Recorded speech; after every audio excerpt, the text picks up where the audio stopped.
में भी सबसे अधिक उनमें टूरिज्म की है। तो जिस तरह जो कश्मीर में जो जाने वाले टूरिस्ट थे उनमें 80 से 85% तो हिंदू ही जाते थे, और जिस तरह से ये निर्मम और जितनी नकारात्मक दृष्टिकोण से जितनी नीचतापूर्ण हरकत करके उनकी हत्या हुई है, औरतों को ये कहा गया कि औरतों के सामने उनके पतियों की पैंट उतारी गई, और जिस नीचतापूर्वक और बर्बरतापूर्वक। जय हिंद। लगभग 27 से 28 लोग कश्मीर घूमने गए थे, स्वर्ग देखने गए थे, लेकिन उनको यह पता नहीं था कि वो कल का सूरज देख नहीं पाएंगे, और कुछ जिहादियों ने धर्म पूछ कर मारा।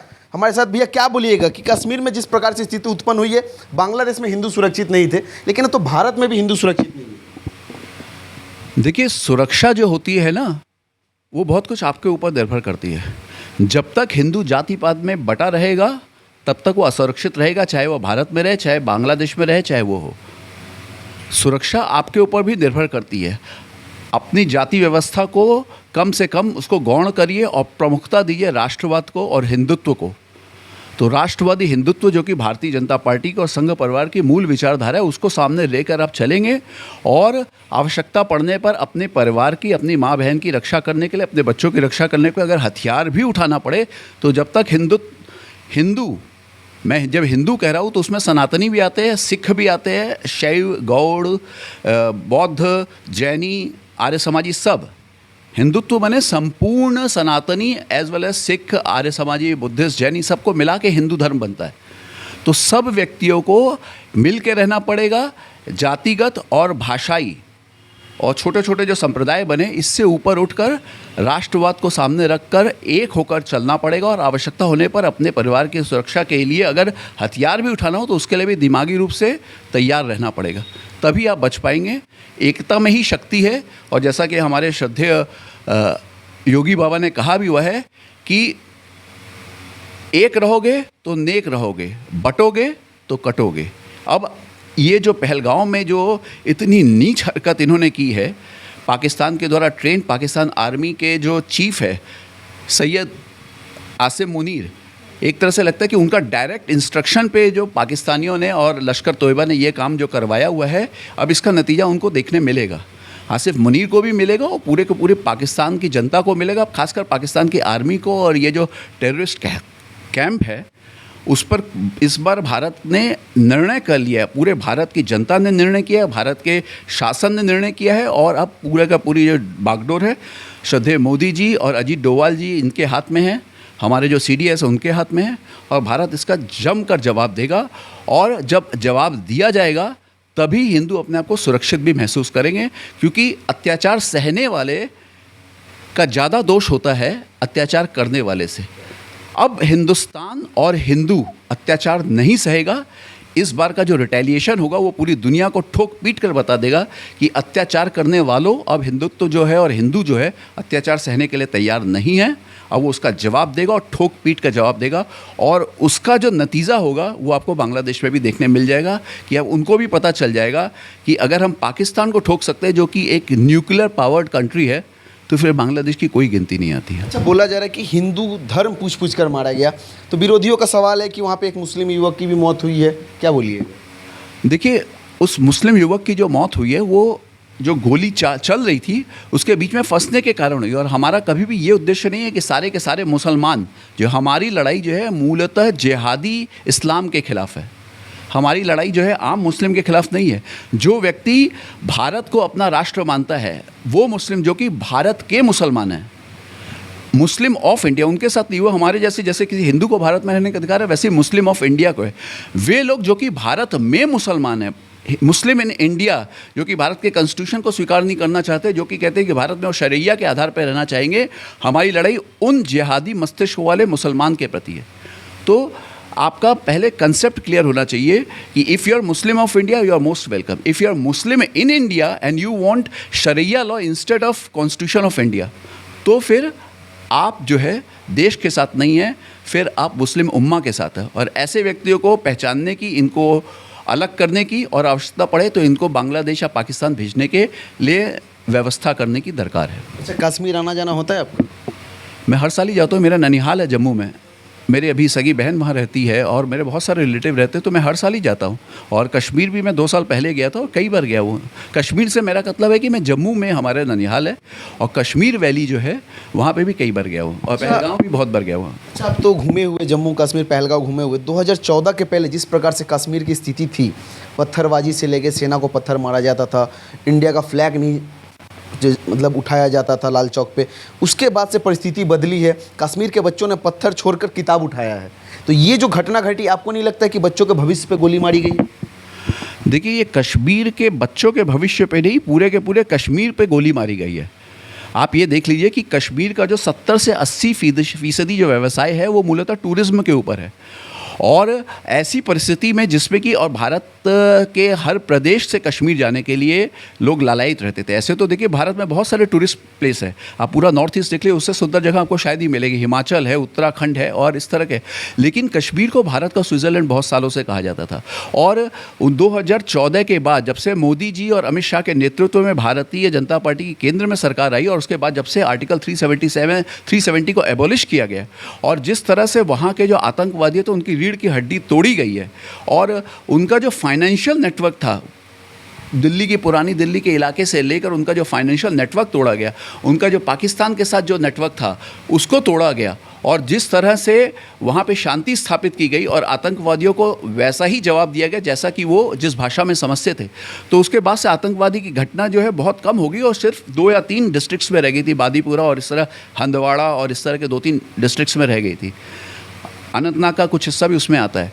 लेकिन जिस तरह से भारत के पूरे भारत से, खासकर पूरे भारत से मेरा कहता है कि भारत में 80% से अधिक तो हिंदू ही हैं और हिंदुओं में भी सबसे अधिक उनमें टूरिज्म की है। तो जिस तरह जो कश्मीर में जो जाने वाले टूरिस्ट थे उनमें 80 से 85% तो हिंदू ही जाते थे।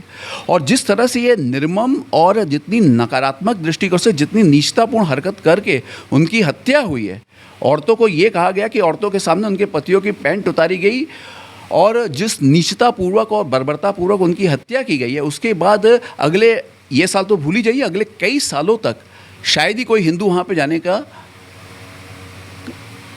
हिम्मत जुटा पाएगा। ये सही है कि मोदी जी के नेतृत्व में, शाह जी के नेतृत्व में सुरक्षा की व्यवस्था फिर से स्थापित हो जाएगी, लेकिन अब हिंदुओं में भी आक्रोश आ गया है और वो भी सोचते हैं कि हम उन इलाकों में जाके क्यों अपनी जान गंवाए, इससे बेहतर है कि हम हिमाचल में जाएंगे, हम उत्तराखंड में जाएंगे या ऐसी जगह पे जाएंगे जहां हमारी जान के लिए कोई खतरे की बात नहीं है।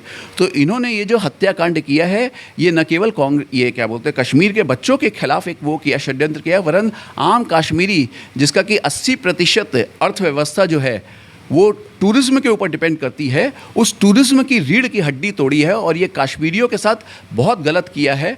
और यही कारण है कि आज जो आम कश्मीरी है वो इस घटना से न केवल मर्मांतक इस जो घटना हुई है उससे दुखी है और बल्कि उनमें भी जो पाकिस्तानी, जो पहले जो होता था कि वो पत्थर फेंकने में भी आगे रहते थे और एक तरह से अप्रच्छन्न रूप से वो जो पाकिस्तानी जो आतंकवाद फैलाने वाले हैं या पाकिस्तानी आका उनका समर्थन करते थे, आज जब उनके पेट में लात पड़ रही है तो वो भी उन पाकिस्तानियों के खिलाफ सड़कों पे आए हैं, जो कि एक वेलकम स्टेप है। लेकिन ये घटना जो हुई, जितनी ये भारत के खिलाफ है, उतनी ही जो कश्मीर के जो व्यवसायी हैं, जो टूरिज्म से जुड़े हुए लोग हैं, उनकी भी पेट पर और छाती पे दोनों पे लात है। और इसका नतीजा आप देख रहे हैं कि पूरे भारत के साथ साथ कश्मीर के जो व्यवसायी है, कश्मीर के जो टूरिस्ट इंडस्ट्री से जुड़े हुए लोग हैं, वो भी इसका खुल कर विरोध कर रहे हैं। चलिए, एक बात कहना चाहते हैं, अगर हम कश्मीर घूमने जाते हैं, वहाँ जाके अपना कमाया हुआ पैसा खर्च करते हैं, लेकिन कश्मीर के कुछ ऐसे लोग हैं ना जो उन्हीं पैसों का इस्तेमाल कश्मीर को बर्बाद करने के लिए करते हैं और भारत देश को बर्बाद करने के लिए करते हैं, इसमें कितनी सच्चाई है? बिल्कुल सच्चाई है।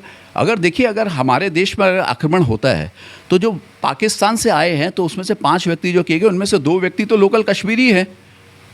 आदिल शेख कश्मीरी है और इसके अलावा सरकार ने ये, अब भारत सरकार की जो एजेंसियां, उन्होंने 15 ऐसे व्यक्तियों को चिन्हित किया है जिन्होंने कि उनकी रहने का, उनके जाने का, उनको हथियार प्रोवाइड करने का सारी की सारी व्यवस्था की है। और जिसका नतीजा अब आप देख रहे हैं कि न केवल उन सभी व्यक्तियों के ऊपर सरकार का, खासकर सुरक्षा एजेंसी है, जो स्टेप्स भी ले रही है। और आपको पता होना चाहिए कि अब कश्मीर में पहली बार ऐसा हो रहा है कि जो आतंकवादी है उनके घरों को उड़ाया जा रहा है।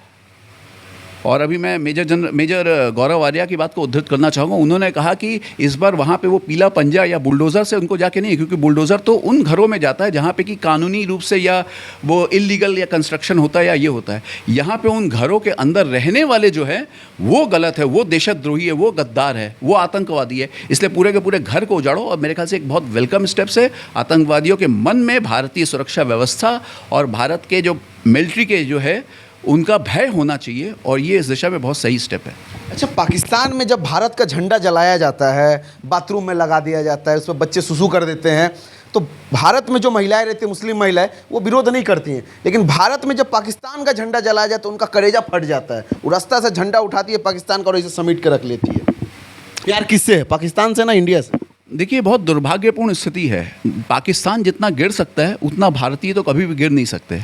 हम किसी भी राष्ट्र के झंडे का अपमान करना उचित नहीं मानते हैं, क्योंकि ये पूरा का पूरा राष्ट्र ना कोई बिल्कुल सही होता है ना कोई बिल्कुल गलत होता है। वहाँ पे भी उनके झंडे के प्रति वहाँ के लोगों का ममत्व होगा, ठीक है, लेकिन भारतीयों का उनके झंडे के प्रति ममत्व है, ये बहुत गलत बात है। आपका ममत्व जो होना चाहिए, आपका जो प्यार होना चाहिए, अपनापन होना चाहिए भारत के तिरंगे झंडे के। क्योंकि तिरंगा झंडा, जो पाकिस्तान आज अगर भारत पे अटैक करेगा तो वो देख कर नहीं अटैक करेगा कि अगर कोई मिसाइल भारत पे गिरेगी तो वो इस बात पर डिफ्रेंशिएट नहीं करेगी कि इस इलाके में हिंदू रहते हो, इस इलाके में मुसलमान रहते हो, वो सबको मारेगी। तो भारत के मुसलमानों को भी भारत के साथ जुड़ना चाहिए, और भारत के मुस्लिम महिलाओं को भी, जिनके लिए मोदी जी ने 3 तलाक जैसी घोर घटिया व्यवस्था को तमाम विरोध होने के बावजूद भी अंत किया, और उनके लिए इतनी बढ़िया व्यवस्था की है, कम से कम उन मुस्लिम महिलाओं को इस तरह नाशुक्र वाला वो हक नहीं अदा करना चाहिए, और उनको भारत के प्रति ममत्व होना चाहिए, भारतीय झंडे के प्रति ममत्व होना चाहिए, और भारतीय झंडे के सम्मान के लिए उनके मन में आक्रोश होना चाहिए, ना कि पाकिस्तानी झंडे के प्रति। जब ये घटना, ये वीडियो जब सोशल मीडिया पे आया ना, देख के काफ़ी खराब लगा कि पाकिस्तान जो आए प्रतिदिन भारत का गलत सोचता है, भारतीयों को कैसे मारा जाए, भारत को कैसे नष्ट किया जाए, ये सोचता है। और कुछ महिलाएं, सबको बोलना गलत होगा, कुछ महिलाएं जिनको ये दर्द होता है कि रास्ते पे पाकिस्तान का झंडा जलाया जा रहा है, वो उठा के समेट के रख लेती है। तो सबसे पहले ऐसे लोगों को चिन्हित करके केंद्र सरकार को कार्रवाई करने की जरूरत है, और कश्मीर में जिन लोगों ने भी आतंकवादियों को सहायता किया उनके साथ भी वही हश्र होना चाहिए जो वो आतंकवादियों के साथ करेगा भारतीय सेना। और अनुरोध रहेगा कश्मीर के लोगों को कि आपके बच्चों के हाथ में किताब थमाइए, पत्थर नहीं। जय हिंद।